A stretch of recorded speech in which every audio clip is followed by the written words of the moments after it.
인도하시고 사랑 많으신 아버지 하나님, 오늘도 주께서 살아계신 하나님의 말씀을 주셨습니다. 말할 수 있는 입을 주시고 들을 수 있는 귀와 마음을 주시고 또한 성령으로 하나 되게 하셨사오니 성령께서 깨닫게 하시고 믿게 하시고 이 세상을 이길 만한 힘과 능력을 더하여 주시옵소서. 우리 주 예수 그리스도의 이름으로 기도하옵나이다. 아멘. 오늘 설교를 시작하기 전에 좀 다른 이야기, 그러나 설교와 매우 밀접한 관계가 있는 이야기를 먼저 하려고 합니다. 사람과 관계된 모든 이야기, 사람과 관계된 모든 설교는 대전제가 확실해야 합니다. 우리가 목욕을 하려면 목욕물을 받아야 되고 수영을 하려면 풀장에 물을 채워야 되는 것처럼 물을 채우는 작업이라 할까요? 건물을 짓기 위해서 땅을 파는 작업과 유사한 그런 작업이 필요합니다. 늘 반복될 수도 있겠지만 오늘 중요하기 때문에 한 번 더 말씀드리겠습니다. 성경에는 사람을 뭐라고 말하냐면 하나님의 형상이라고 말합니다. 하나님의 형상이기 때문에 하나님을 닮았다는 것이고, 닮았기 때문에 하나님이 하는 일을 부분적이지만 인간이 한다 그랬습니다. 모든 인간에게 동일하다 그렇게 말했습니다. 그런데 과거나 현재나 전 세계 어떤 신화나 종교나 학교나 학자나 무식쟁이나 이러한 가르침은 보편적으로 가르쳐지는 그런 가르침이 아닙니다. 과거에 신화 속에 살던 세계 사람이나 지금 과학 문명 시대에 사는 21세기 사람이나 하나님의 형상으로 인간이 창조받았다는 이야기는 어느 시대 누구에게도 일반적으로 받아들여졌던 진리 개념은 아닙니다. 오늘은 말할 것도 없거니와 수천 년 전에 소위 말하는 인류 문화의 발상지라고 하는, 문명의 발상지라고 하는 4대강, 한국 4대강이 아닙니다. 얘는 메소포타미아, 바벨론 신화 같은 데 보면 에누마엘루시라는 신화가 있는데 마르둑이라는 대신이 있습니다. 그리스 로마의 헬라 그 신화의 주피터나 제우스 같은 신 말이죠. 이 신 밑에 졸개들이 있습니다. 조금 작은 신들. 근데 이 신들이 여러 가지 있는데 그 중에 티아맛이라는 신이 있어요. 여신입니다. 그의 남편 킹구가 있죠. 얘네들이 마르둑에게 반란을 일으켰어요. 마르둑이 화가 났습니다. 티아맛을 찢어 죽였습니다. 몸뚱아리 반은 하늘, 반은 땅 이렇게 만들었답니다. 이게 창조입니다. 그리고 킹구라는 그 남편을 잡아 죽여서 피를 땅에 뿌렸습니다. 그 뿌린 피로 사람을 만들었다는 것이 인류 기원을 설명하는 바벨론 신화입니다. 쓰여지기는 BC 3000년, 2000년 전에 쓰여졌기 때문에 성경 모세가 썼다는 창세기보다 앞선다, 기록상 앞선다 해서 성경이 창조 신화를 배웠지 않나 이렇게 말하지만, 저번에도 한번 말씀드릴 수 있지만 신화의 용어, 신화의 이미지는 차용했을지 모르지만 신화의 사상, 신화의 신학은 배격한 게 구약이라고 말씀드렸습니다. 신화적 요소들을 가지고 그림을 그립니다. 나니아 연대기 말이죠. 반지의 제왕, 신화적 요소죠. 그러나 거기에는 뭐예요? 신화의 사상, 이교 신화 사상은 배격합니다. 자, 이 세상의 모든 사람들이 사람을 설명할 때 신화적 개념으로 설명하건 과학적으로 설명하건 하나님의 형상을 닮았다는 설명하지 않습니다. 고대도 그렇습니다. 근데 성경은 분명하게 하나님과 연관지어서 사람을 설명합니다. 자, 아까처럼 바벨론 신화처럼 사람의 기원을 설명하면 사람은 뭐가 될까요? 최고 신의 반역자가 되는 겁니다. 반역자의 피에 불과합니다. 최고 신의 반역했던 하위 신을 죽이고 그 피로 사람을 만들었기 때문에 이 피는 어디서 온 겁니까? 반역한 별 볼 일 없는 신의 후손이 되는 것입니다. 그렇기 때문에 사람이 신의 노예 역할을 한다든지 함부로 소위 말해서 인간다운 취급을 해주지 않고 짐승처럼 취급해도 아무 문제가 없습니다. 그러한 노예 취급을 하는 사람들을 다스리기 위해서 필요한 중간 계급이 필요하죠. 소위 말하는 사제, 귀족, 왕족, 누가 임명합니까? 최고신이 임명합니다. 최고신이 임명한 이 노예를 관리하고 다스리는 사람들, 이 사람들과 노예 신분의 일반 사람들의 계급 격차는 엄청나고요. 절대 이걸 뒤집을 수 없습니다. 인도의 카스트 제도가 괜히 나왔습니까? 천주교의 그 엄청난 계급 구조는 아무 별 볼 일 없는 데서, 근거 없는 데서 나온 게 아닙니다. 이교 신화에서 나온 것입니다. 성경은 그렇게 가르치지 않습니다. 뭐지 않아 여러분에게 천주교에 대해서 아주 무서운 이야기를 해드릴 텐데, 일단 오늘은 그 주제가 아니니까 여기까지만 하겠습니다. 하여튼 성경에서는 인간이 하나님의 형상을 닮았고 이거는 모든 인간에게 보편적이라 하지만은 세상의 어떤 신화도 어떤 가르침도 어떤 종교도 이렇게 가르친 적이 없고 이건 인류 역사 통틀어서 전반적인 현상입니다. 그렇다면 하나님의 형상으로 사람이 창조되었다는 이 사실, 이 주장은 얼마나 급진적이겠습니까? 그렇게 주장하는 사람도 그리스도인 외에 없을 뿐만 아니라 모든 사람이 자연 발생했다거나 아니면 신화 속에서 그렇게 만들어졌다고, 신의 노예로 만들었다고 생각하는 모든 사람이 그렇게 살아왔어요. 그런데 그리스도인들이 어느 날 갑자기 나타나더니 우리는 하나님의 형상으로 창조되었다고 말했을 때 얼마나 이거는 가슴이 충격이 되겠습니까? 충격이 될 뿐만 아니라 그래서 그리스도인들이 가는 곳곳마다 충돌이 일어납니다. 충돌. 그리스도인은 모난 사람입니다. 여러분 에스더를 보면 뭘 봅니까? 둥글둥글한 사람입니까? 인격은 둥글둥글할지 모르지만 진리에 관해서는 뭐가 나 있는 사람입니다. 돌담을 쌓아본 경험이 있는지 모르겠어요. 군대에서 돌담을 쌓을 때 처음에는 큼지막한 돌을 돕니다. 둥글둥글한 것들. 그런 다음에 이것들을 굳게 하기 위해서는 뾰족한 돌을 그 사이사이 끼웁니다. 그래야 돌담이 무너지지 않습니다. 저 같은 시골 사람들은 더 잘 알죠. 돌과 돌 사이에 틈이 있습니다. 이게 물렁물렁한 게 딱딱한 것들이고 각이 져 있기 때문에 그 버린 틈은 또 다른 걸로 채워야 되는데 뾰족하고 작은 돌로 채웁니다.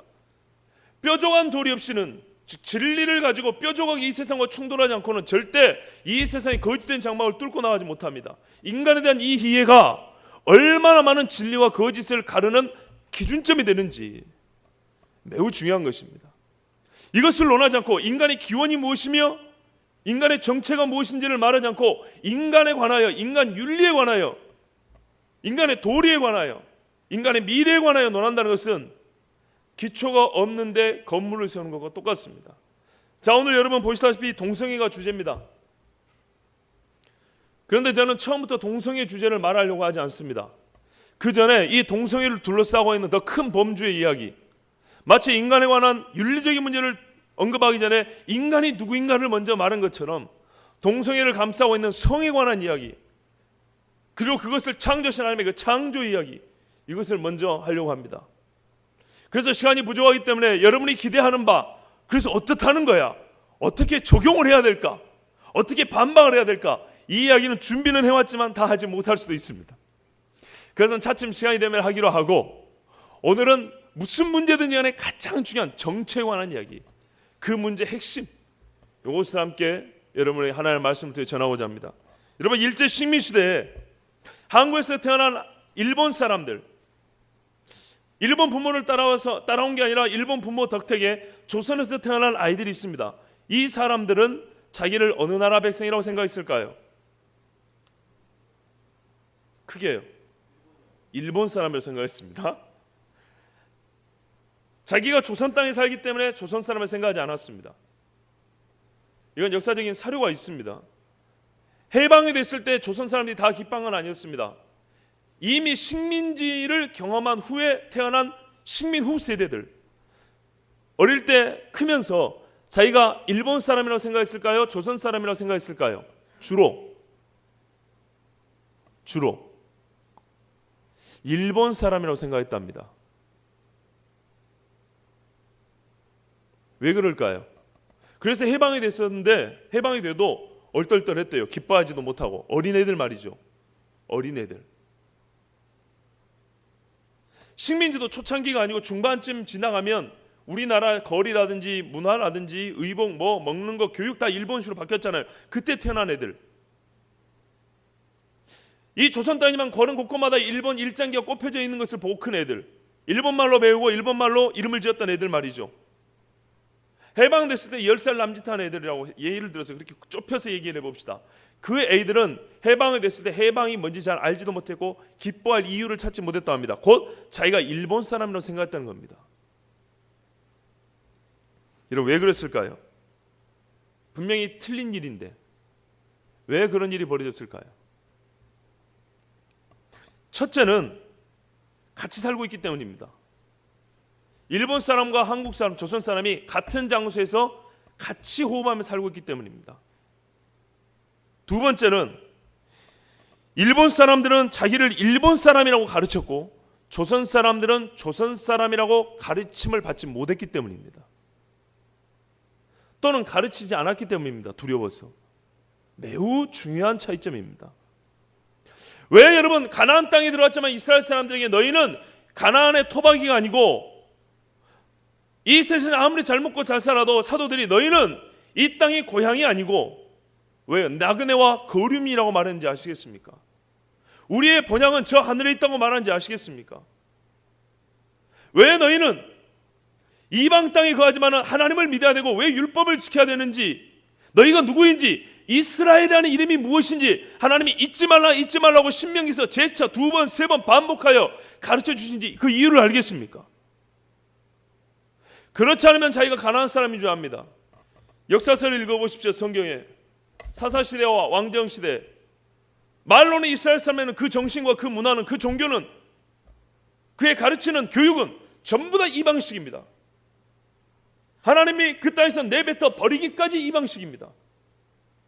남은 거는 이 시대에 경건의 모양이 없고, 아니 경건의 능력이 있고 경건의 모양만 남았다는 것처럼 모양만, 제사, 제도만 이스라엘식일 뿐이지, 율법적일 뿐이지, 나머지는 전부 다 그 속 알맹이는 다 뺏겨버려서 이방 사람과 똑같아졌습니다. 하나님은 반복했습니다. 잊지 말라 너희는 이스라엘 사람이요, 잊지 말라 너희는 애굽에서 종되었었는데 내가 그 애굽 바로의 손에서 구원하는 내 백성이다, 내 백성이다 이렇게 말했습니다. 바알에게 무릎 꿇지 마라, 바알 백성 아니다, 내 백성이다. 아스라에게 무릎 꿇지 마라, 내 백성이다. 이렇게 하나님이 가르쳤습니다. 그렇게 가르치지 않으면 있습니다. 생각보다 빨리 있습니다. 고통도 오래 갈 것 같죠? 생각보다 빨리 잊혀집니다. 즐거움도 늘 즐거워서 해에 걸릴 것 같죠? 생각보다 빨리 잊혀집니다. 생일 파티 때 그 즐거움 하루 지나면 잊혀집니다.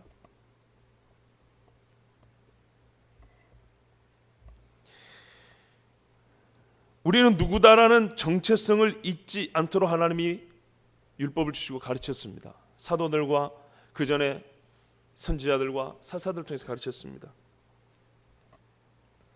정상이 아닌 것을 정상이라고 여기는 그런 어처구니 없는 일이 벌어지는 시대가 이 시대입니다. 조선 사람인데 일본 사람이라고 여기는 것이 정상인 시대를 살았던 때가 우리나라에 있었습니다. 지금 이 시대는 그것뿐만 아니라 여러 가지 다방면에 있어서 정상이 아닌 것을 정상이라고 생각하는 시대입니다. 이것부터 여러분 그리스도인은 알아야 됩니다. 여러분 그런 생각 해보셨습니까? 내가 정상이라고 생각하는 것 원래는 이게 정상이 아니라고 그런 생각 많이 해보셨습니까? 정상이 아닌 것을 정상이라고 여기는 자에게 지금의 현실이 정상이 아니라고, 인류는 진보하고 있는 중이라고 말하는 자에게 인류는 타락했고 하나님의 심판을 향해 가고 있다라고 말하는 자가 그리스도인입니다. 그 사람들이 교회입니다. 그래서 저는 오늘 동성애가 정상이라고 말하는 이 시대에 그리스도인으로서, 목사로서, 그리고 교회로서 동성애는 정상이 아니라고 말하고자 이 자리에 섰습니다.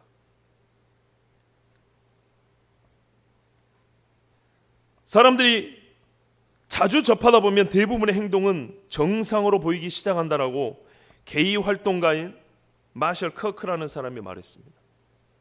자기가 게이인데도 그렇게 말했습니다. 자주 행하다 보면 정상이 아닌데도 정상이라고 생각한다.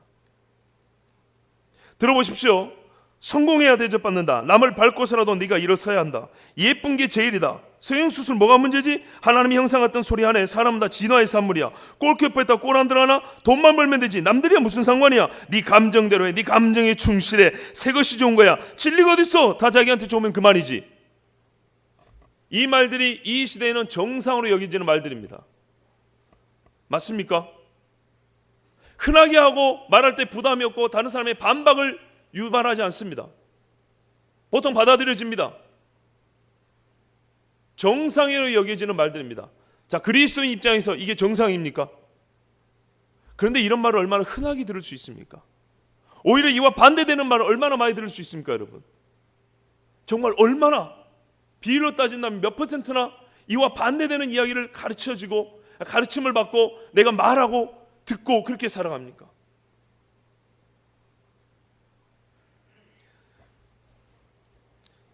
이미 정상으로 보여진 많은 정상이 아닌 것들, 정부의 광고, 홍보, 대기업의 선전, 저 대형 건물 간판에 돌아가는 그 선전물에서 인류는 끊임없이 진보를 향해 나아가고 있다고, 조금만 참으면 된다고, 의학기술 많이 발달하고 있으니까 괜찮다고, 아무거나 퍼먹고 아무렇게나 살아도 더 나아질 것이라고 기만하는 이 속임수. 그런데 그것을 정상으로 여기고 살아가는 이 시대.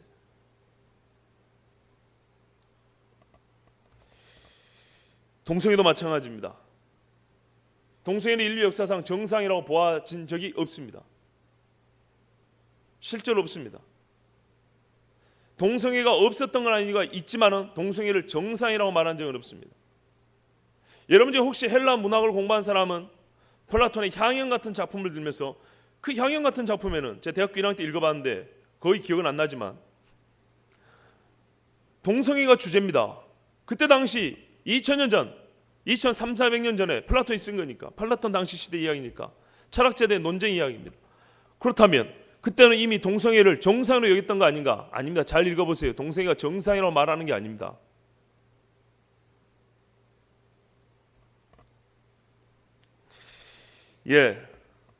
동성애를 정상으로 여기는 시대이기 때문에 동성애가 잘못됐다고 말하면 편협한 사상가, 종교적인 맹신주의자, 독선, 구시대적인 발상의 사고에 사로잡혀 있는 사람, 이렇게 도리어 낙인 찍히기 쉬운 시대입니다. 여러분 요즘 그러지 않습니까? 동성애가 잘못됐다고 말하는 사람 오히려 조심스럽지 않습니까? 이건 정상입니까? 그러나 저는 다시 한번 한 사람의 그리스도인으로서 동성애는 비정상이다라고 결론을 내어놓고 여러분에게 오늘 하나님의 말씀을 전하고자 합니다. 여러분, 동성애 주제를 다루기 전에, 아까 우리 인간에 관한 문제를 다 다루기 전에 그 창조 이야기를 한 것처럼 몇 가지 주의할 것들이 있습니다. 첫 번째는 뭐냐면, 동성애를 얘기하기 전에 동성애는 성이라는 더 큰 주제, 큰 범주 안에 들어있다는 겁니다. 그래서 하나님이 성에 대해서 뭐라고 하느냐, 우리가 성 자체를 어떻게 취급해야 되느냐에 대한 이해가 앞서지 않으면 그냥 여러분 문제만 찝어가지고 논쟁거리만 삼을 수 있습니다. 동성애 찬성 반대 이렇게밖에 얘기를 할 수 없습니다. 성에 관한 이야기를 알아야 됩니다. 그리고 성은 반드시 결혼이라는 인류 역사에 빼놓을 수 없는 너무나 아름다운 이 제도, 이 의식과 이 결합과도 상관이 있다는 것을 또 기억해야 됩니다. 그래서 동성애는 이 두 가지를 빼놓고 그냥 동성애 자체만 가지고 이게 타락이다, 범죄다 말하기는 좀 어렵습니다. 그런 너무나 결론지향적으로 나가는 것입니다. 그리고 동성애는 단순히 성 문제라는 것은 아닙니다. 여러분 뭐라 합니까? 에베소서에 우리의 싸움은 혈과 육에 대한 것이 아니요 정사와 권세와 이 세상의 어둠의 주관자들과 싸움이라 그럽니다. 그런데 마치 귀신 들린 사람하고 싸울 때는 영적인 문제라고만 생각하고 윤리적인 문제를 싸울 때는 영적인 문제라고 생각하지 않는 것은 잘못입니다. 어떤 문제든지 간에 일단 죄라고 말할 수 있다면 그것은 영적인 문제와 함께 있다는 것을 우리가 기억해야 됩니다. 동성애도 마찬가지입니다. 만약 우리가 동성애를 가지고 성경적으로 이것은 문제라고 말하면 이거는 단순히 윤리적인 문제를 넘어서 영적인 문제라는 것을 분명히 짚고 넘어야 됩니다. 그러면 치료를 할 때도 뭐가 필요할까요? 영적인 치료가 필요한 것이죠. 약물 치료 상담 갖고 되는 것은 아닙니다. 도벽 있는 사람이 약물로 치료됩니까? 사람이 갖고 있는 부정적인 동성애만이 또 죄라는 것은 여러분 정말 착각입니다. 그거 아닙니다. 동성애보다 살인은 더 큰 죄입니다. 그러나 오늘 주제는 동성애니까. 그러나 살인자도 그 살인을 하고 싶은 욕구를 제어하는 것은 약물로 되는 것이 아니고 매질로 되는 것이 아닙니다. 누군지 사람이 그리스도 안에서 거듭나면 성령이 내주하면 사람이 변화되지 않습니까? 새로운 피조물이라. 그것은 반드시 영적인 치료가 있어야 되는 것입니다. 뭐 이런 이야기들, 이런 문제들 함께 고민해야 됩니다. 또 한 가지는 사람의 인격과 그의 행위는 분리할 수 없는 것입니다. 그렇지만 동성애가 죄라고 한다고 해서 동성애자를 우리가 거부해야 된다는 것은 아닙니다. 동성애가 죄니까 동성애를 행한 사람은 죄인이 되겠죠. 그렇죠. 그러면 나는 죄인이 아닌가? 나도 죄인입니다. 그러면 뭐가 차이입니까? 동성애가 아니라고 해서 동성애를 행하는 사람을 죄인이 아니라고 말하는 세상에 동성애가 죄이기 때문에 동성애를 행하는 너도 나와 같은 하나님 앞에 회개해야 될 죄인이라는 걸 말하는 거예요. 나는 동성애 안 했으니까 죄인 아니고 동성애를 하는 너만 죄인이다 이런 말이 아니라고요. 알겠죠? 그렇다면 다른 수많은 죄를 지은 나도 하나님 앞에 용서받고 하나님 앞에 받아들여지잖아요. 그 사람들은 어떻게 치료할 것이며 어떻게 우리가 받아들일 수 있을 것이냐. 받아들임입니다. 이거는. 이 문제는 조금 별개의 문제라는 겁니다. 만약에 여러분 중에 한 사람이 살인을 했어요. 그러면 뭐라고 말하겠습니까? 근데 전혀 죄책감을 못 느껴요. 그럼 제가 뭐라고 말할까요? 살인은 죄입니다. 회개하십시오. 이렇게 말하겠죠. 회개하고 돌아오면 받아줍니까? 안 받아줍니까? 받아주죠. 그런데 그 사람이 저를 향해서 당신은 죄 지은 거 없어? 이렇게 말해버리면 논점을 좀 벗어나는 것이죠.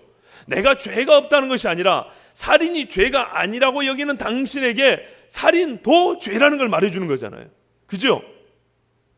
그래서 살인자인 당시 하나님의 은혜 안에 거할 수 있도록 해주기 위해서는 살인이 죄다라는 판단이 분명히 앞서야 될 거 아닙니까? 바로 그 작업이 필요한 것이죠. 오늘 말씀을 보겠습니다. 창세기 1장 26절 27절에 이렇게 말합니다.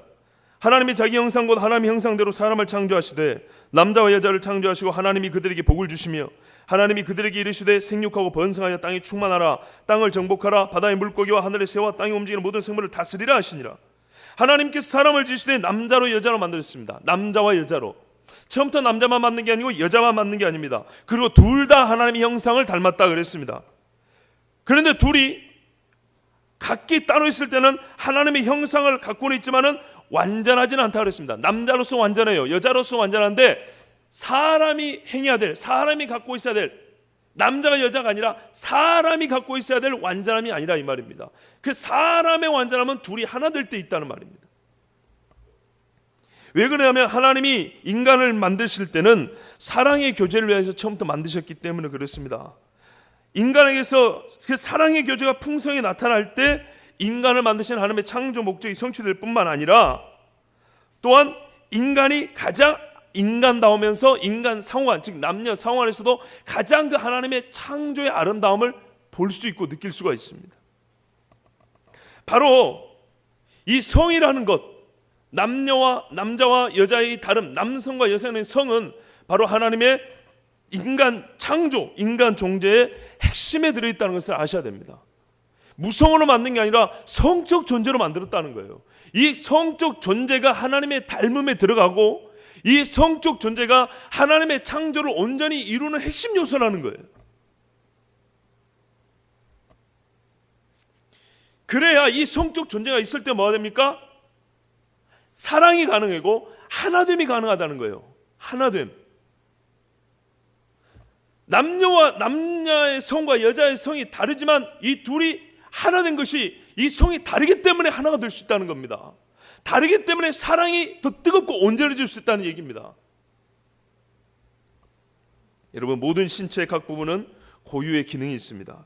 성기의 기능은 크게 두 가지입니다. 배설과 성교입니다. 너무 노골적인 표현이지만 여러분 좀 잘 들으셔야 돼요. 난 돌아가고 싶지 않습니다. 성교는 생명의 잉태를 낳습니다. 성기는 신체의 어떤 부분이라도 또한 동시에 가장 큰 쾌감을 주는 기관입니다.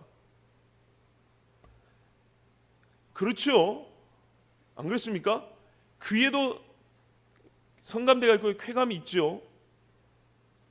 맞지요? 네. 그렇지만 1차적 기능이 뭐예요? 듣는 겁니다. 쾌감은 있지만 본질적 기능은 아니에요. 손만 잡아도 찌릿찌릿하죠. 손에 쾌감을 느낄 수 있는 기능이 있어요. 하나님이 느끼라고 줬어요. 그러나 손은 고유의 기능은 쥐는 거예요. 따지자면 그렇다는 얘기입니다. 근데 성기는 말 그대로 성기입니다. 성기. 성생활을 위해서 줬다는 얘기입니다. 더불어서 배설도 하고. 그러나 쾌감이 제일의 목적이 아니라는 것 역시 기억해야 됩니다.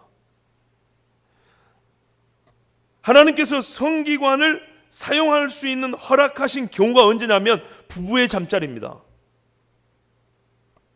기능이 있지만 그 기능을 활용할 수 있는, 사용할 수 있는 장소와 적합한 때 하나님이 그것도 정해 주셨는데 부부의 잠자리에서만 이 성기를 성적으로 사용하라 그랬단 말이에요. 그러면 무슨 말인가요? 이 성기는 본질적으로 쾌감을 이 신체 어떤 기관보다 가장 강하게 느낄 수 있기 때문에 쾌감을 위해서 주어진 기관이면서 동시에 뭐예요?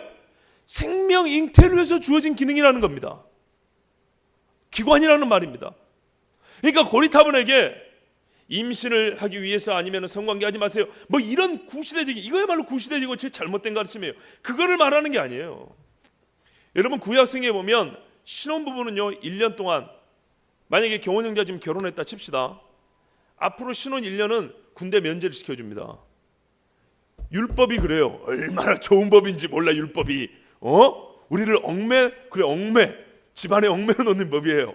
성경 뭐라냐? 집안에서 내 아내를 즐겁게 할지냐 이랬다고. 얼마나 성적인 표현인지 몰라요. 하나님께서 그렇게 만드셨어요. 내 아내를 즐겁게 하라라고 말해주신 게 성기입니다.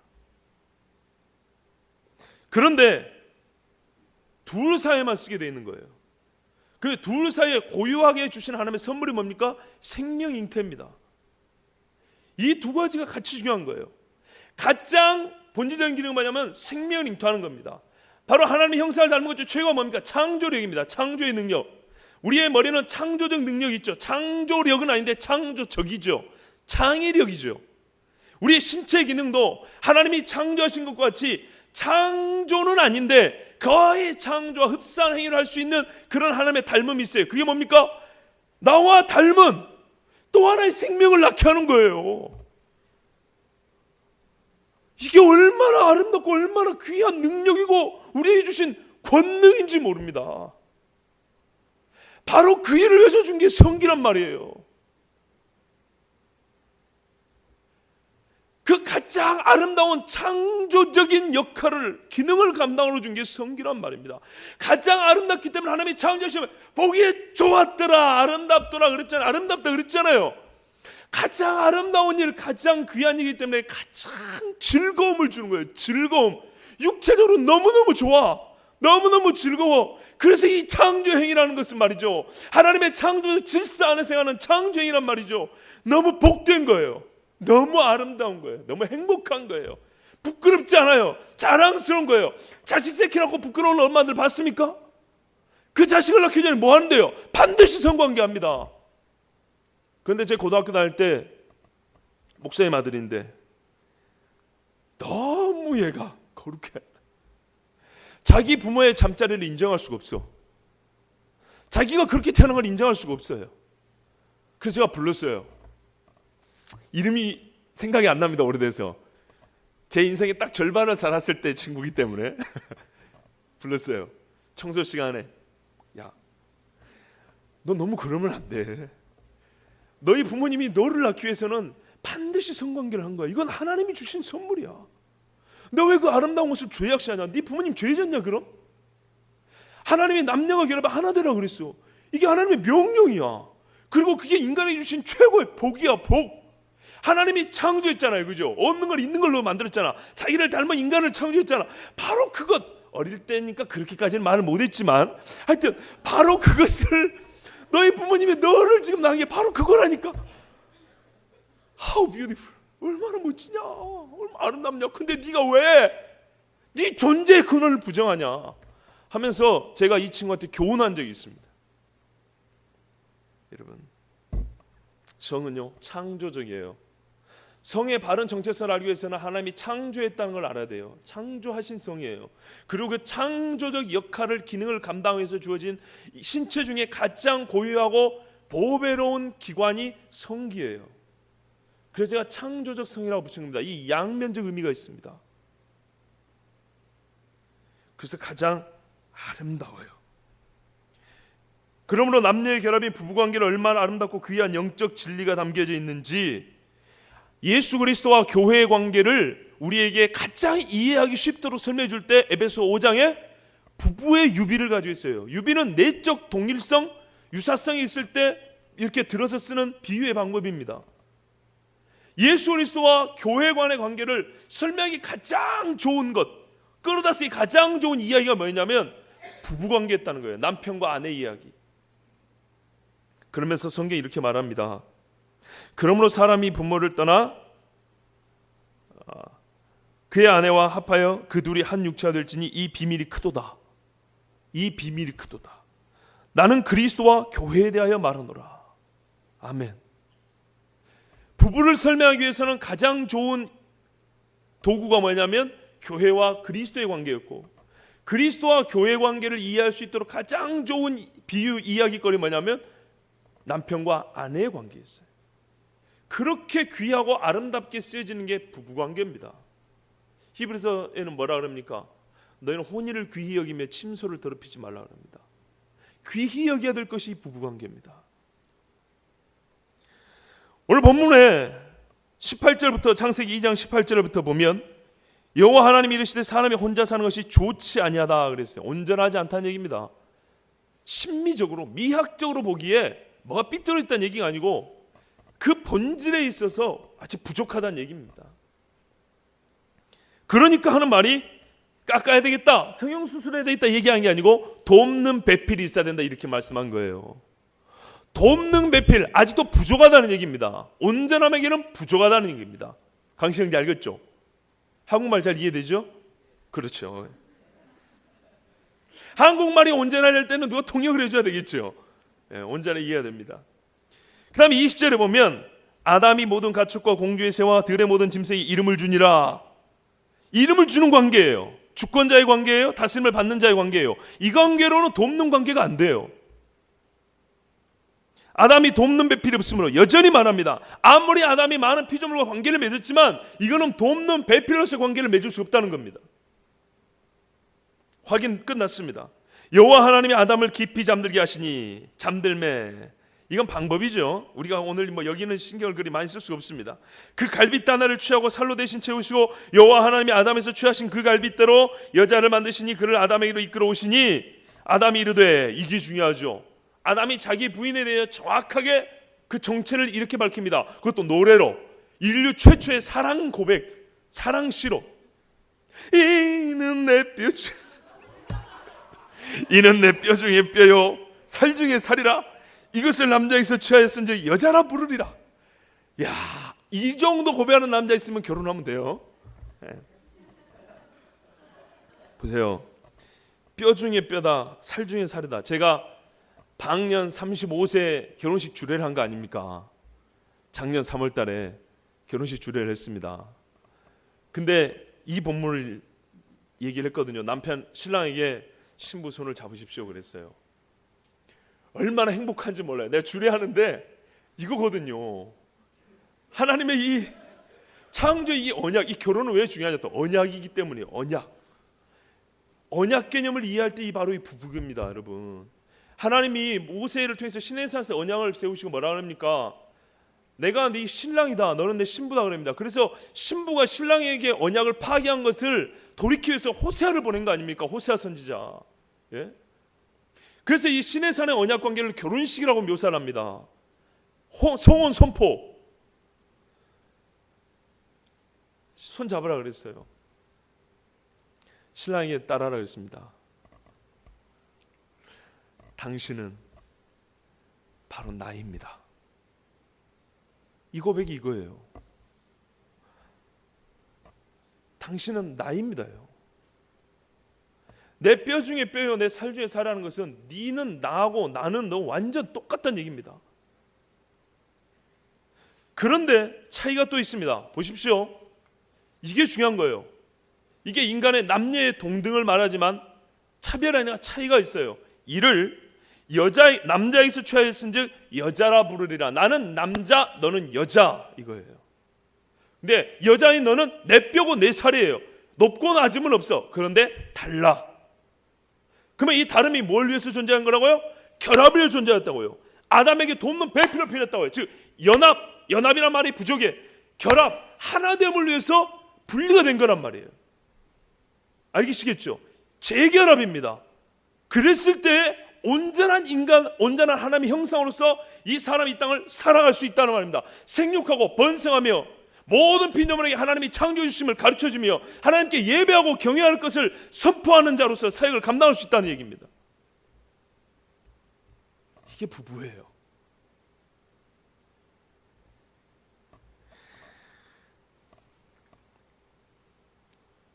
이러므로 남자가 부모를 떠나 그의 아내와 합하여 둘이 한 몸을 이룰지로다. 아담과 그의 아내 두 사람이 벌거벗었으나 부끄러워하지 아니하리라. 여러분, 이러므로 말은 논리적 결론이라는 말입니다. 이러므로 남자가 부모를 떠나 이 앞에 하나님이 아담에게서 돕는 배필이 없어서 좋지 아니하다고 하셨고, 그래서 아담의 갈비뼈를 취해서 여자를 지으시고 둘이를 연결시켜 줬잖아요. 이것의 논리적인 결과로, 이러므로 하나님이 그렇게 판단하시고 그렇게 만드셨기 때문에 반드시 어떤 일이 나와야 되느냐, 결론으로 나와야 되느냐. 보세요. 남자가 단수입니다. 1대1의 관계입니다. 복수관계 아니에요. 서로가. 어떤 남자는 어떤 여자를, 이런 말이에요. 남자가 1대1이니까 배타적이겠죠. 많은 건 동성애만 뿐 아니라 우리의 성과 결혼에 대한 전반적을 알아야 된다 그랬어요. 혹 오늘 시간에 부족해서 동성애에 관한 얘기를 많이 못할지라도 다음에 기회는 있으니까. 단수 1대1의 결합이고 배타적인 결합으로서 남자가 부모를 떠나, 부모에게 관계를 맺는데 이제 떠나요. 이거를 공적으로 인정을 받아요. 부모에게 떠나는 것이 공적인 결합으로, 사회적인 인정을 받는 결합으로서, 그런 관계로서 아내와 합하여 살아가는 두 당사자 어떻게 해요? 언약 관계로서 헌신적이며 동성애라 이성애적이며 영구적으로 죽을 때까지 끊을 수 없는 그런 관계로, 사회적으로 공인된 관계로서 이성으로, 1대1의 이성 관계로 둘이 원래는 분리되어 있었으나 한 몸을 이룰지로다. 바로 내가 될지어다. 너는 나고 나는 너가 될지어다. 그러면 이게 얼마나 아름답냐. 두 사람이 벌거벗었으나 부끄러워하지 아니하니라. 부끄럽지 않다. 가장, 이거는 소극적 의미가 아니라 적극적 의미로 했어야 됩니다. 가장 온전하고 가장 아름답더라 얘기입니다. 봐보세요 여러분. 선악과를 먹은 다음에 눈이 밝아졌죠. 밝아지고 처음 나타나는 게 뭐예요? 부끄럽다 그랬어요. 하나님 앞에 수치스러웠다. 그리고 가렸어요. 처음부터 벗었거든요. 근데 왜 그랬을까요? 옛날엔 안 벗었나요? 벗고 입은 게 달라진 게 아니에요. 눈이 달라진 거예요. 뭐예요? 가장 똑같은 모습인데 옛날에는 가장 아름답게 볼 수 있는 눈이었어요. 가장 아름다운 관계였어요. 근데 이 가장 아름다운 것을 가장 더럽게 보는 눈으로 바뀌어버린 게 타락한 본성입니다. 타락의 눈입니다. 남자는 여자를 볼 때 하나님의 형상으로 봐야 되는 것인데 돈 주고 살 수 있는 물건, 상품으로 봅니다. 여자들 입장에서도 자기 몸을 팔 수 있는 상품으로 봅니다. 자기 눈을 가지고 자기 몸을 그렇게 보는 거예요. 남자들은 어찌 그렇습니까? 가로수 십자수인가 십자로인가 뭔가 이게 구인 광고 봐보세요. 월 300 이상 보장, 용모 준순한 남자 175cm 이상, 이거 못 뽑는 거예요. 영규 형제님. 예, 호빠에서 남자 접대 못 뽑는 거예요.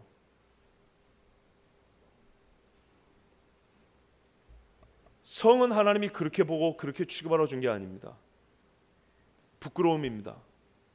그럼 혹시나 좀 딴 얘기지만 여러분 중에는 부부관계가 아니지만 남녀가 성관계고도 부끄럽지 않은 경우 있는데요. 그러면 자랑스럽게 말하세요. 자랑하고 다니라고.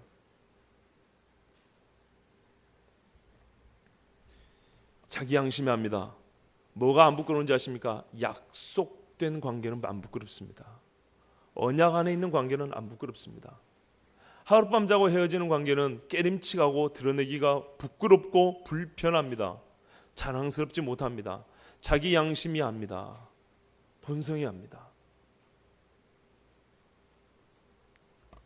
여러분, 아담과 타 피조물의 질서 관계는 아담과 하와의 정서적 인격적 관계와는 근본적으로 다릅니다.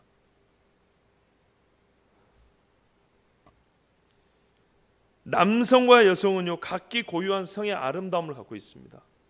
여성의 아름다움은 절대 남성에게서 똑같은 아름다움을 찾아볼 수 없습니다. 남성의 아름다움은 여성에게서 절대 찾아볼 수 없습니다. 그리고 그 발견은요, 이성이 이성을 볼 때 또 발견이 됩니다. 그리고 그 이성이 이성을 볼 때 그 발견한 아름다움, 남자다우면요 여자가 볼 때 잘 보여요. 여자다우면요 남자가 볼 때 잘 보여요. 그래서 서로 눈이 맞아 사랑해가지고 결합하면요 최고로 아름다워요. 여러분 좌우를 한번 둘러보십시오. 한번 봐보세요. 봐보시라니까 앞뒤로 한번 봐보세요. 그렇게 생겼어도 남자랍니다. 이렇게 생겼어도 여자랍니다. 분명히 달라요. 분명히 달라요. 진짜 농담이 아니라 잘 보시라니까. 이게 여자라니까. 미안해요 이게라고 해서 저게 남자라고요. 은하자님 옆에 계신 분이 제자인가요? 그렇죠. 먼 관계죠. 예, 전혀 뭐 이성적인 그런 건 아니지만 가만 보세요. 그 친구가 남자예요. 남자 이렇게 생겼어요. 아무리 그래도 남자는 여자하고 달라요. 아무리 그래도 여자는 남자하고 달라요. 완전히 달라요. 아무리 여자하고 골격이 이래도 여자예요. 여자. 아무리 강한 여자라도요 남자 앞에서는 때로 약하고 싶을 때가 있다니까. 뭐 독거미 부대 출신 특전사 여자라도 뭐 남자하고 네 나랑 결혼하면 죽어 이러고 산자합니까? 안 그래? 이러면서 결혼하는 거예요.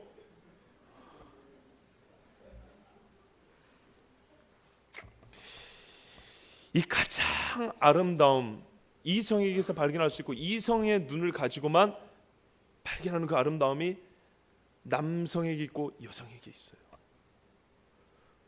1차적으로 저는 동성애자를 욕하기 전에 너무 안타까워요.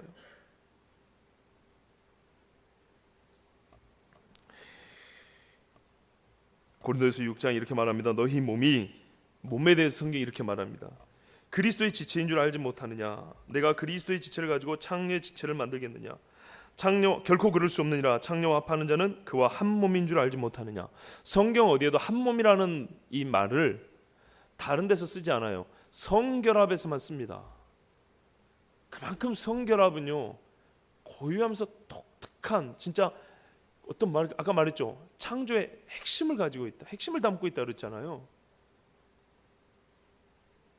그래서 바울이 뭐라고 하냐면 창녀와 합하는 자는 그와 한 몸인 줄 알지 못하느냐. 일러스되 창세기를 그대로 인용합니다. 둘이 한 육체가 된다 하셨나니 이렇게 말해요. 부부가 아니라 할지라도 이 성에는 어떤 특별한 능력과 기능이 있냐. 성관계를 하면 한 몸이 된 것처럼 그렇게 하나님이 보신다는 거예요. 그러니까 아무나 그래서는 안 되는 거예요. 그러므로 그렇게 함부로 하는 사람은 몸에 반드시 해를 얻게 됩니다. 음행하는 자는 자기 몸에 죄를 범하느니라. 한 몸이니까 타인에게 하는 게 아니라 자기 몸에 죄를 진다 그랬어요. 그래서 바울은 도리어 거꾸로 반대로 생각하면 주와 합하는 자는 한 영이다 또 이렇게 말씀합니다. 그리스도인이 추가될 것이 바로 이 후자인 것이죠. 성경은 말합니다. 불법적인 성관계는 자기 몸에 직접적인 죄가 된다. 그러므로 동성애는 죄다 이렇게 말합니다. 이제 로마서 본문을 보겠습니다. 로마서에 보면 1장 18절부터 아주 중요한 말씀이 나와 있는데요. 본문은 오늘 우리가 집중해서 볼 본문은 26절 27절이지만 18절부터 한번 교독을 하겠습니다. 18절부터 32절까지 있는데요. 마지막 절은 같이 읽습니다. 하나님의 진노가 불의로 진리를 막는 사람들의 모든 경건하지 않음과 불의에 대하여 하늘로부터 나타나나니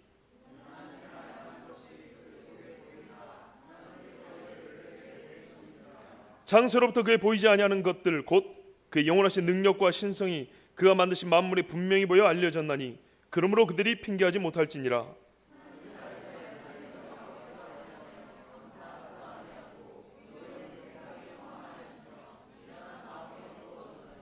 스스로 지혜 있다 하나 어리석게 되어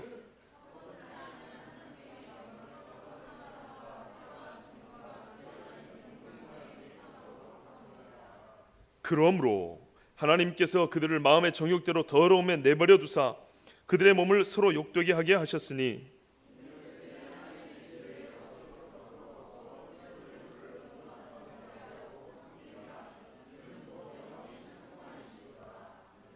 이 때문에 하나님께서 그들을 부끄러운 욕심에 내버려 두셨으니 곧 그들의 여자들도 순리대로 쓸 것을 받고 영리로 쓰며 그와 같이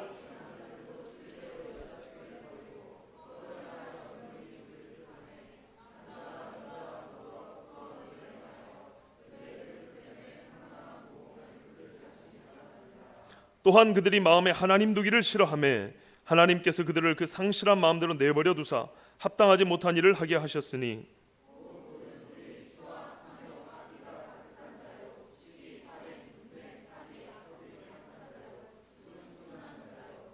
비방하는 자요, 하나님께서 미워하시는 자요, 능욕하는 자요, 교만한 자요, 자랑하는 자요, 악을 도모하는 자요, 부모를 거역하는 자요, 그들이 같이요 이 같은 일을 행하는 자는 사형에 해당한다고 하나님께서 정하심을 알고도 자기들만 행할 뿐 아니라 또한 그런 일을 행하는 자들을 옳다 하느니라. 아멘. 32절 보세요. 이 같은 일, 이 위에 기록된 모든 일입니다. 특별히 26, 27절 동성애를 말하고 있지만은 동성애가 28절 이후에 모든 죄와 같다는 것입니다. 같은 죄입니다.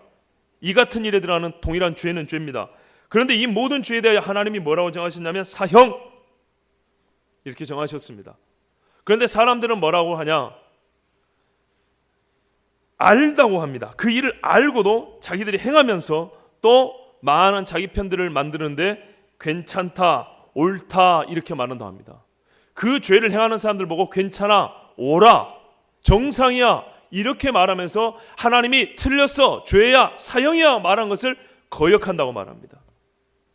그래서 사실은 동성애를 비롯한 모든 죄의 문제를 다룰 때는 하나님에 대한 거역, 태초에 아담과 하와가 선악과를 따먹었던 이 죄와 같은 내적 원리가 작동한다는 것을 알아야 됩니다. 자, 오늘 18절부터 보면 하나님의 진노가 이렇게 시작합니다.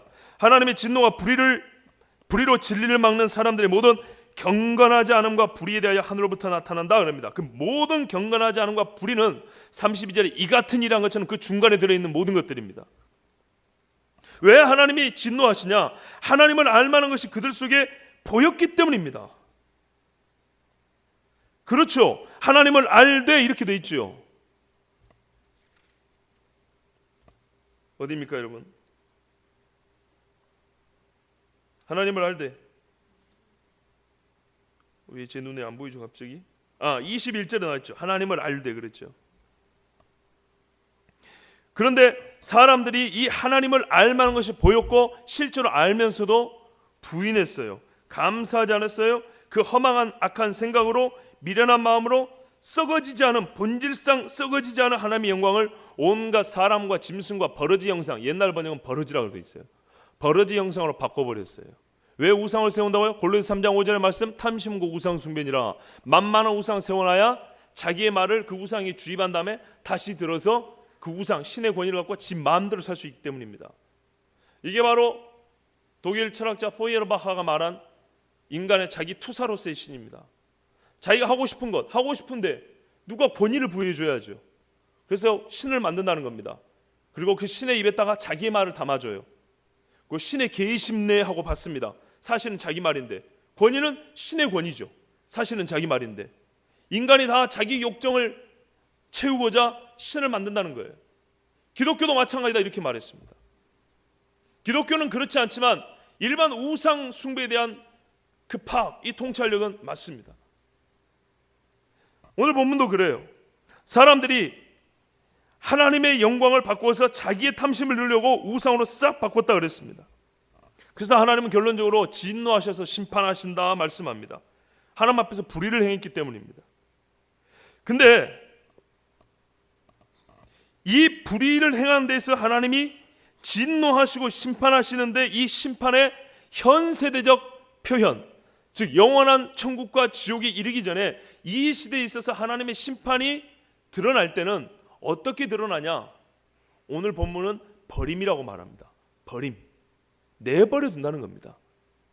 철길에 가는 아이가 엄마가 맞고 막는데 물론 그런 엄마는 없겠지만 내버려 두면 걔는 치여 죽습니다. 분명히 병에 걸려있는 아이가 더 큰 병이 걸릴 수 있는데도 불구하고 약을 안 주고 내버려 두면 죽습니다. 그런데 하나님 앞에 끝까지 거역하는 사람은 이 땅에서도 하나님이 버려버린다 그랬습니다.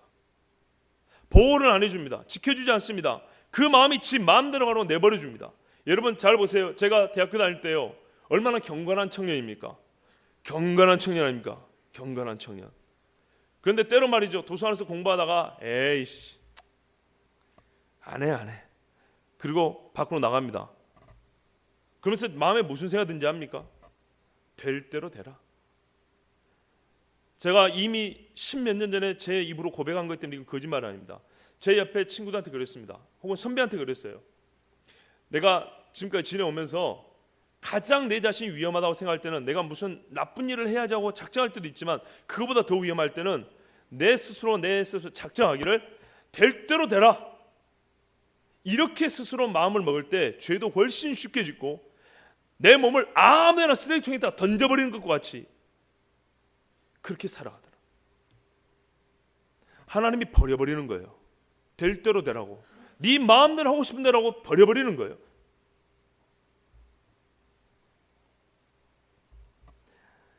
하나님의 진리를 버렸기 때문에 하나님도 이 땅에서 버려버립니다. 여러분 26절 27절 한번 봐보세요. 이 때문에 하나님께서, 이 때문에 아까 21절에 보셨던 것처럼 하나님을 알되 하나님을 영화롭게도 아니하며 감사하지도 아니하고 오히려 그 생각이 허망해지며 미련한 마음이 어두워졌나니 스스로 지있다 하나 어리석게 되어 썩어지지 아니하는 하나님의 영광을 썩어질 사람과 새와 짐승과 기어다니는 동물 모양의 우상으로 바꾸었느니라.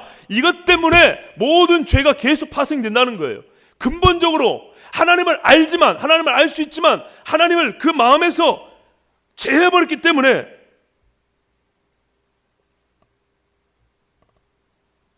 하나님이 어떻게 됩니까?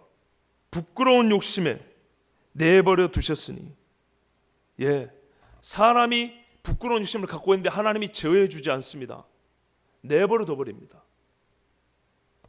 그래서 무슨 일이 벌어집니까? 여자들, 남자들 순리대로 쓰지 않냐고 영리로 바꿔 쓴다 그랬습니다.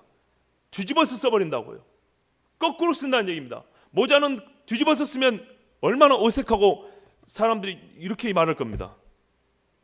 남한테 보이지 않아도 속옷만 뒤집어 입어도 혼자 이럴 겁니다. 자기 혼자만 아는 사실이지만. 그렇죠? 그런데 말이죠, 남자가 남자, 여자가 여자, 원래는 남자가 여자를 가고 여자가 남자를 하는데 이걸 순리라고 합니다.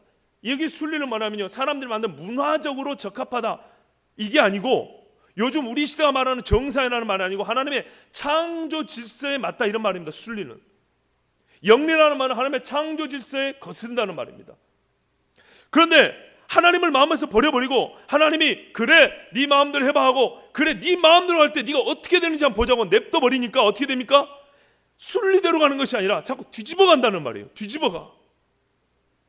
인간의 관계도 은혜 관계입니다. 원래 인간 관계는 신뢰 관계입니다. 그런데 가면 갈수록 불신 관계가 돼요. 찍고 또 찍고 참 원조 진 뭐 이런 거 왜 붙입니까 도대체? 믿지 못할 관계가 됩니다. 부부관계는 원래 사랑 관계입니다. 근데 돈 관계 되죠. 욕정의 관계 됩니다. 더 나은 욕정을 찾을 만한 사람 있으면 찾아갑니다. 그러면서 핑계는 뭐라 됩니까? 나는 진짜 사랑을 찾았다고 이렇게 갑니다. 그 여자는 결혼할 때도 진짜 사랑이라고 말했으면서 아마 또 다른 욕정 풀 수 있는, 그 욕구를 풀 수 있는 남자가 나타나면 또 똑같이 말합니다. 나는 운명적인 사랑을 만났다고. 언제나 그칠지. 사람들이 순리대로 쓰지 않냐고 영리로 바꿔서 뒤집어서 남자와 남자가 서로 더불어서 부끄러운 일을 한다 그랬습니다. 그 음욕이 불일다여 하나님이 그 음욕을 제어할 수도 못하고 바르게 쓸 수 있는 능력을 주지 않으니까 사람들이 그 음욕을 채우기 위해서 동성끼리 더불어서 부끄러운 일이라고 그랬습니다. 이 부끄러운, 아까 창조 때 서희가 부끄럽지 아니하다라는 말하고 우리는 잘 대비해서 봐야 됩니다. 성경은 그냥 쓰는 말이 아니에요. 더불어 부끄러운 일을 행하여 그들의 그릇됨이라고 말합니다. 그릇됨, 틀렸다는 말입니다. 죄입니다. 그래서 성욕을 넘어 음욕입니다. 성욕은 건강한 것입니다. 음욕은 죄입니다. 음심을 품고 여자를 바라보는 자는 간음하였다 그랬습니다. 구분하기가 매우 애매합니다만은 남자가 여자에게서 성욕을 느끼는 것은 죄가 아닙니다. 여자가 남자에게서 성적 매력을 느끼는 건 죄가 아닙니다. 그러면 결혼도 안 되고 사랑도 안 돼요. 이성 간에 주신 그 사랑은 절대 불가능합니다. 그러나 이걸 넘어서 음욕은 죄입니다. 인격과 언약적 관계를 깨뜨리고 무시하면서까지 자기의 성적 욕구를 다 채우고자 하는 이 음욕은 죄인 것입니다. 동성애는 그런 겁니다. 바른 성기의 기능을 사용할 수 있습니까? 여자가 여자끼리 성관계를 어떻게 합니까? 기구를 차용한다 그랬잖아요. 기구. 남자의 성기 모양을 갖고 있는 그 벨트를 차고 한쪽은 남자 역할하고 한쪽은 수동적인 역할, 여자 역할을 합니다. 남자가 남자끼리 성관계를 어떻게 합니까? 물론 양쪽으로 생긴 남자 성기 모양의 기구도 있어요. 양쪽이 닿을 수 있도록. 남자하고 남자끼리 성관계 어떻게 합니까? 항문에다 합니다. 항문은 똥 싸라고 준 것이지 성관계로 준 게 아니에요.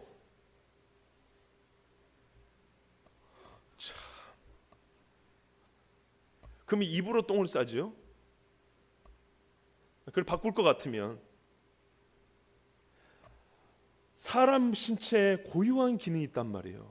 가장 적합한 기능이 있단 말이에요. 그리고 그 기능에 맞게 쓸 때 몸도 건강해요.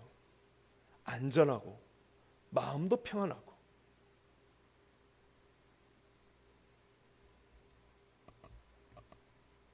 이 부끄러운 일을 행하기 때문에 하나님이 뭐라고 말씀하냐? 그 그릇 때문에 상당한 보응을 그들 자신이 받았느니라. 이게 무슨 말씀입니다. 그 수치를 당하고 있으며 또한 에이즈가 동성애 때문만은 아니지만 동성애자들에게서 이성애자들보다 에이즈 발병률이 훨씬 높습니다. 그리고 동성 간의 성관계를 하는 사람이 또 이성과도 관계를 하기 때문에 에이즈의 이 전염 속도가 매우 빠릅니다.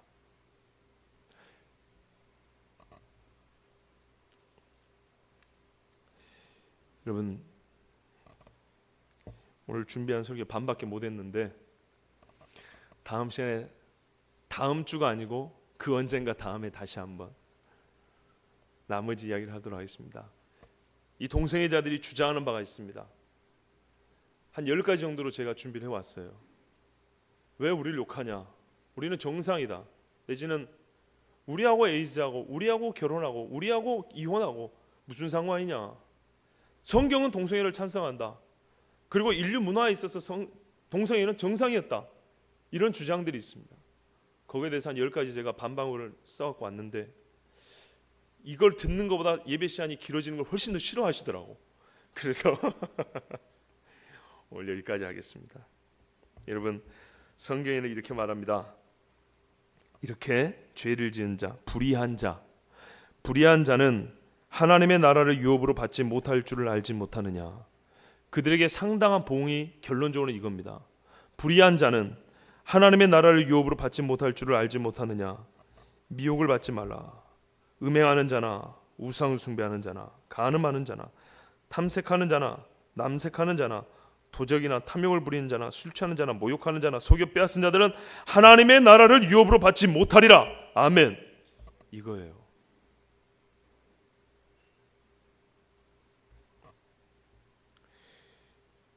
레위기에 너는 여자와 동침하는 것처럼 남자와 동침하지 말라. 그럼 결론은 어떻게 되냐? 그 악으로 말미암아 벌하고 그 땅도 스스로 그 주민을 토하여 내리라. 레위기 20장에는 누구든지 여인과 동침하든 남자 기준을 말한 겁니다.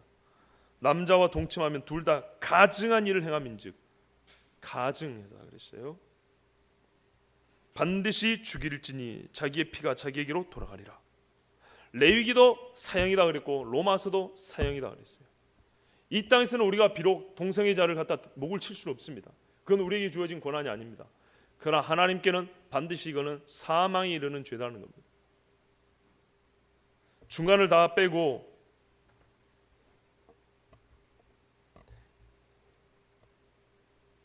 교회는 동성애는 분명히 죄라고 말하고 반대하지만 나 개인뿐만 아니라 이 그리스도인들이 모이는 공동체로서 하나님의 자녀된 이 한 집으로서의 교회는 우리 집안은 말이죠. 여호수아가 나와 내 집이라고 말한 것처럼 우리 하나님의 집은 말이죠, 동성애를 반대합니다. 동성애를 죄라고 말합니다. 동성애 자는 어떻게 할 거냐? 중간에 많은 게 있지만 빼고 이거 한 가지만 더 말씀드릴게요. 동성애 자는 형제 자매로 받아줍니다. 사랑합니다. 혹시 여러분 중에 동성애 그런 성향이 있는 분들은 오늘 이후로는 고백하셔도 좋습니다. 왜 웃으세요 지금? 진지한 얘기인데 웃으면 이상하지. 우리가 받아줍니다. 그리고 도와줍니다. 사실 그러면서 교회는 얼마나 좋은지 모릅니다. 여러 가지 동성애에 대해서 그 원인이 뭐냐 얘기를 많이 하는데, 뭐 유전적인 이야기, 뭐 여러 개 문화적 얘기를 많이 하는데, 이런 경우가 많다 그럽니다. 특별히 요즘에 가정 파괴하고 심각한 이 관계가 있습니다. 여러분, 우리나라에서 동성애가 이렇게 이슈화 되고 이렇게 오픈된 거는 2001년인가 홍석천 씨 때문입니다. 말 그대로 동성애가 정상이라고 생각한 것은 21세기예요. 21세기. 근데 보통은 왜 그러냐면 가정 파괴하고 상당히 밀접한 관련이 있는데요. 사람은 각기 고유한 성이 있지 않습니까? 이 성 정체성을 갖고 또 이 성과 관련하여 뭔가 이 욕구를 채우는, 이 정서적 욕구를 채우는 데는 이성에서만 채우는 게 아니에요. 동성끼리도 채우는 거예요. 여러분, 엄마한테 인정받는 아들 좋지만 아버지한테 인정받는 아들 훨씬 좋죠.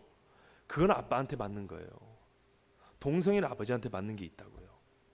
그런데 동성애는 아버지에게서 받지 못한 아들의 그 욕구 불만이 있어요.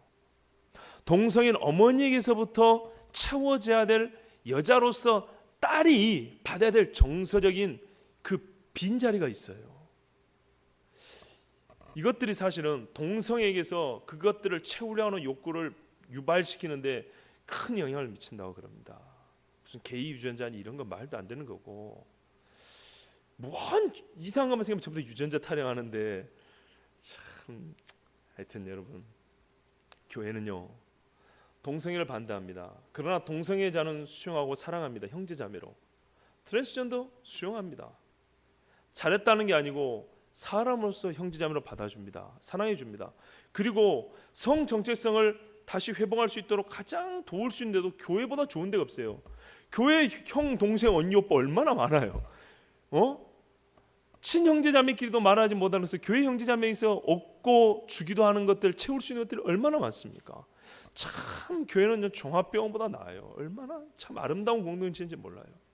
그런데 이걸 알아야 돼요. 우리가 이 시대 문화가 그래서 내가 그런다고 이렇게 문화에 영향받는 나를 자꾸 생각하는데, 사실은 나의 믿음이, 내 행동까지 하나가 얼마나 문화에 큰 영향을 미치는지도 알아야 돼요.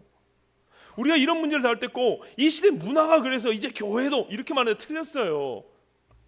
문화에 의해서 한 개인과 교회가 영향을 받는 것보다 그 문화는요, 나와 같은 한 사람의 말 한마디, 행동까지 하나하나가 모여서 형성된다는 걸 아셔야 돼요. 나를 우습게 보면 안 돼요. 여러분, 한 사람을 우습게 보면 안 돼요. 아까 처음에 말했잖아요. 인간에 대한 이해를 이 세상과 다르게 말하고 세상의 가치와 사상과 충돌해 나가는 사람이 한 사람, 두 사람 했을 때 파도를 헤치고 배가 팡팡팡 그리고 나가는 것처럼, 물결을 몰아내는 것처럼 얼마나 문화의 조류를 바꿔놓을 수 있는지, 종교개혁자들이 유럽을 뒤집어 놓고 세상을 뒤집어 놓은 것처럼 얼마나 한 사람 한 사람의 바른 가치관, 바른 성경적 세계관이, 바른 성경적 성에 대한 관점이 얼마나 우리 비정상적인 성애들, 잘못된 성관념을 바꿔놓을 수 있는지, 성문화를 바꿔놓을 수 있는지, 그걸 아셔야 된다고요. 만약에 그럴 힘이 없다면 나는 오늘 여기서 설교를 안 했을 거예요. 여러분, 결론입니다. 성경은 성은 참 아름답다고 말합니다. 하나님의 형상을 닮은 인간이 그 형상의 아름다움, 온전함을 얻기 위해서 또한 실천하고 표현하기 위해서는 반드시 이 성이 있어야 된다고, 남녀의 성적 결합이 거기서는 가장 중요한 역할을 한다고 합니다. 그래서 하나님은 너무나 아름다운 이 창조적 성을 보호해서 결혼이라는 언약제도 안에 두셨고, 이 언약제도는 하나님과 인간의 언약이 비견될 정도로 귀하다, 아름답다 말씀하셨습니다. 그것이 정상입니다. 그러나 이 세상은 그렇게 가르치지 않습니다. 첫째는 하나님을 거역하기 때문에 하나님이 주신 가장 아름다운 것을 동반하여 함께 버려버립니다. 성적 타락은 거기서부터 시작됩니다. 그래서 영적인 문제입니다. 사회 구조의 문제가 아니라 여러분 각자의 인격적인 문제입니다. 문화의 영향을 받기도 하지만은 한 사람 한 사람의 말이 모여서 그 문화가 된다는 것도 알아야 됩니다. 사회 구조적 문제이기 전에 각자는 바로 내 문제, 내 영의 문제, 내 인격의 문제라는 것, 내 의지의 문제라는 걸 아셔야 됩니다. 그래서 교회는 동성애를 하고 있는 각 사람에게 이렇게 선포합니다. 동성애는 죄입니다. 하나님의 창조 질서를 거스른 겁니다. 그러므로 동성애자인 당신은 죄인입니다. 여러분 이걸 분명히 말씀할 수 있어야 됩니다. 사실 동성애자들의 자꾸 말을 안 하는데 하게 되는데 동성애자들의 근본적인 목표가 어디까지 있는지 아십니까? 뭐가 궁극적인 목표인지 아십니까? 동성애를 비정상이라고 말하는 사람들을 오히려 비정상으로 몰아내는 데 있다고 말했습니다. 제가 그 자료를 갖고 왔는데 오늘 말씀 안 드렸어요. 그렇기 때문에 우리가 얼만큼 성에 대해서 바른 관점을 하고 있느냐 중요하다는 거예요. 그러나 동성애자는 우리 그리스도인들은 사랑합니다. 왜? 나는 동성애자는 아닐지라도 나는 음란한 자요, 돈을 사랑하는 자요, 호색하는 자요, 시기 질투 탐욕하는 자요, 무정한 자요, 무자비한 자요, 나 역시 이 같은 일을 범한 죄인이기 때문입니다. 그러나 그리스도인들은 하나님 앞에 나오면, 그리스도의 십자가 앞에 나오면 그 허물의 가림을 받고 죄를 용서받는다는 이 복음을 들은 자들이고 이 복음을 선포하는 자들입니다. 그래서 동성애자는 사랑할 수 있습니다. 받아들입니다. 그리고 그들을 치료할 수 있습니다. 하나님 한 가지 말씀만 더 읽어드리고 마치겠습니다. 아까 우리가 읽은 말씀에 이렇게 말했습니다. 불의한 자는 하나님의 나라를 유업으로 받지 못할 줄을 알지 못하느냐. 미혹을 받지 말라. 음행하는 자나 우상 숭배하는 자나 간음하는 자나 탐색하는 자나 남색하는 자나 도적이나 탐욕을, 남색이 바로 동성애자입니다. 남자 동성애자. 탐욕을 부리는 자나 술 취하는 자나 모욕하는 자나 속여 빼앗는 자들은 하나님의 나라를 유업으로 받지 못하리라. 여기가 아까까지 읽어드린 말씀입니다. 그런데 그 다음에 무슨 말씀이 있냐? 너희 중에 이와 같은 자들이 있더니, 옛날에 이와 같은 자들이 있더니 주 예수 그리스도의 이름과 우리 하나님의 성령 안에서 씻음과 거룩함과 의롭다 하심을 받았느니라. 아멘. 이것이 가능하기 때문입니다. 그리스도 안에서, 성령 안에서 씻음과 거룩하게 받음과 의롭다 하심을 받을 수 있기 때문에 우리는, 나 같은 죄인도 또 동성애자들도 교회는 받을 수 있습니다. 여러분 이 두 가지 선포를 절대 여러분 부끄러워하거나 세상 사람들 앞에서 감추지 마시고 당당히 말씀하십시오. 동성애는 죄입니다. 돌에 맞더라도 이거는 선포해야 될 것입니다. 그러나 동성애자는 사랑합니다. 기도하겠습니다. 존귀하신 아버지 하나님, 하나님께서 허락하신 성, 아름답고 고귀한 이 성을 알게 하여 주시고 또한 누리게 해주셔서 감사합니다. 그러나 지금 이 세대는 하나님을 그 마음에 두지 아니하므로 동성애가 정상이라고 말하고 동성애가 가장 인간다운 성행위라고 그렇게 가르치고 있습니다. 아버지 하나님, 우리는 이 세상에 썩어져가는 구습과 악한 자들의 미혹에 넘어가지 않고 하나님께서 허락하신 결혼이라는 언약제도 안에서 한 남자와 한 여자가 결합하고 가장 아름다운 성관계, 가장 창조적인 생명 잉태의 은혜를 얻고자 하오니 우리 청년들 하나님께서 허락하신 아름다운 것들을 잘 지키게 하여 주시고 결코 동성애를 정상이라 말하지 아니하고 죄라고 말하게 하여 주시고 다만 나도 수많은 죄 가운데 하나님 앞에 은혜를 얻고 죄 용서함을 받았으니 동성애자를 사랑하고 그들을 하나님의 은혜 가운데로 인도하는 복받은 하나님의 자녀들 되게 하여 주시옵소서. 아버지 하나님, 무엇보다 분명히 해야겠습니다. 죄는 죄인 것이지 죄가 아닌 것처럼 꾸며대고 사랑한다고 말할 수 없습니다. 하나님의 사랑은 공의와 함께합니다. 하나님의 사랑은 진리의 사랑입니다. 이 시대는 무엇보다 진리를 잃어버려서 사랑도 왜곡되게 하고 있습니다. 거룩하신 아버지 하나님이여, 많은 사람이 사랑 타령하지만은 과연 이것이 진리에 입각한 사랑인지 거룩한 사랑인지 분별하여 알게 하여 주시고 그리스도인들은 거룩한 사랑하는 하나님의 사람들 되게 하여 주시옵소서. 우리 주 예수 그리스도의 이름으로 기도하옵나이다. 아멘.